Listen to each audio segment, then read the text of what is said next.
Velkommen til Scotties 2018. Vi er kommet til video 21, og i dag skal vi lave den sidste begyndervideo. Video 6 er begynder.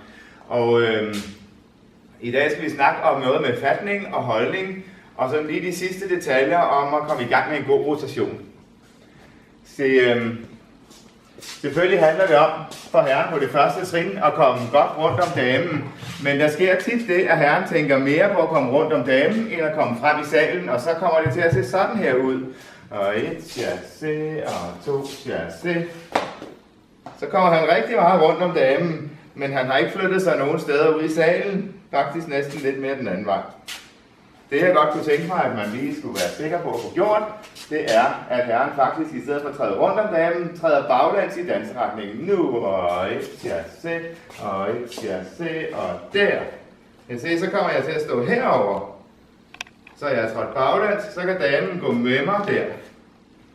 Hvis jeg gør det andet, så kan hun ikke gå med mig, for så stiller jeg mig lige der, hvor hun skal gå. Hvis jeg stiller mig herover, så kan hun gå med mig. Det viser det lige med musik til.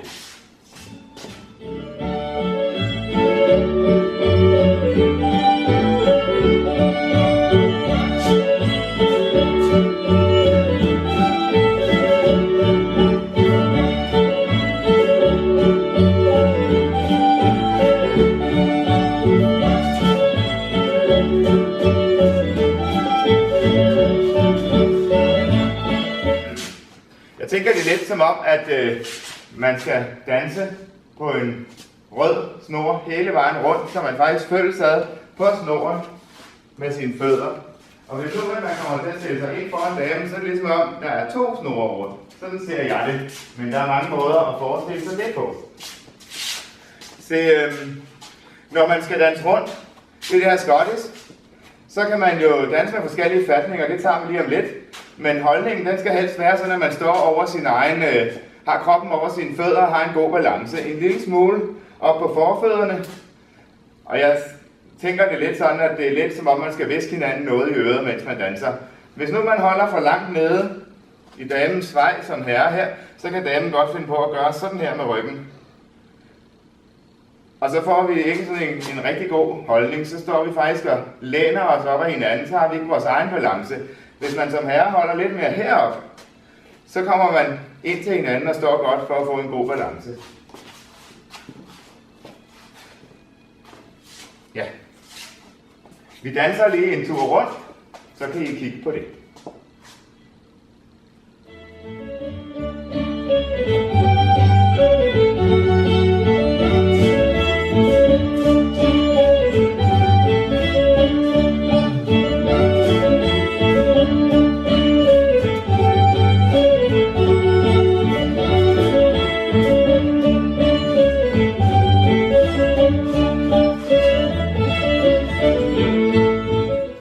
Det er nemlig også det her med, som jeg har sagt det en gang før, tror jeg, men det er så vigtigt, så jeg gerne vil gentage det, at det handler jo om at have sin krop over sine fødder hele tiden. Så når man får flyttet sin krop rundt, så flytter fødderne med. Det gælder ikke om at tage den her på.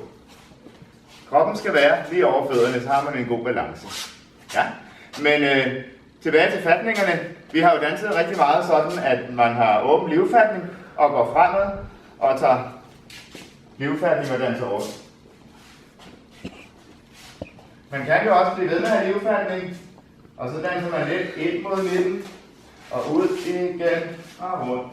2, 3 og 4. Og det kan man gøre med almindelig fatning også. Så man siger 1, 2 og 1, 2, 3 og rundt. 2, 3 og 4. Ja. Nu danser vi lige en tur på den måde.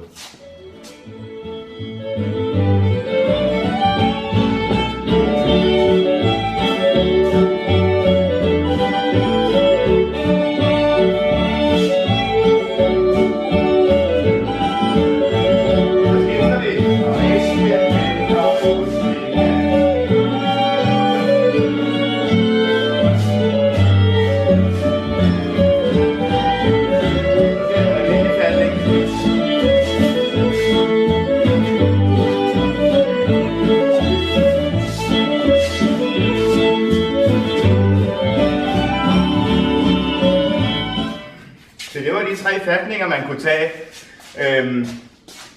Man kan også danse mere eller mindre tæt. Det kommer jo an på, hvem man danser med. Fordi at hvis jeg sætter mig helt her ind til damen og skal danse totiden rundt, så bliver det en anden fornemmelse. Men det kan sagtens lade sig gøre. Og det kan også godt lade sig gøre med det her. Ja, det vælger man selv. Det sidste, vi lige skal beskæftige os med, det er forskellige måder at rytmisere skottisen på. Der er mange forskellige muligheder. Nu vælger vi at vise 2-3 stykker. Så prøv at kigge, når vi danser igen. Vi laver en meget flad og 2 forskellige variationer af, hvordan man kan gå op og ned i en skottis.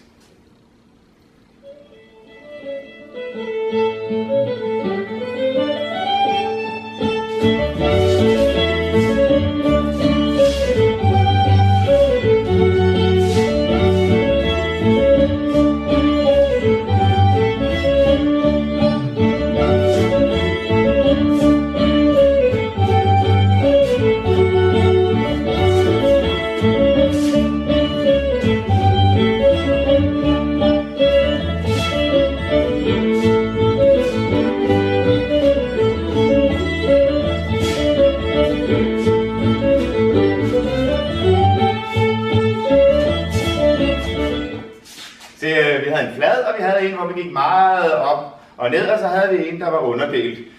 Og hvis I vil se det igen, så kan I jo bare spole lidt tilbage. Men tak for i dag. God fornøjelse.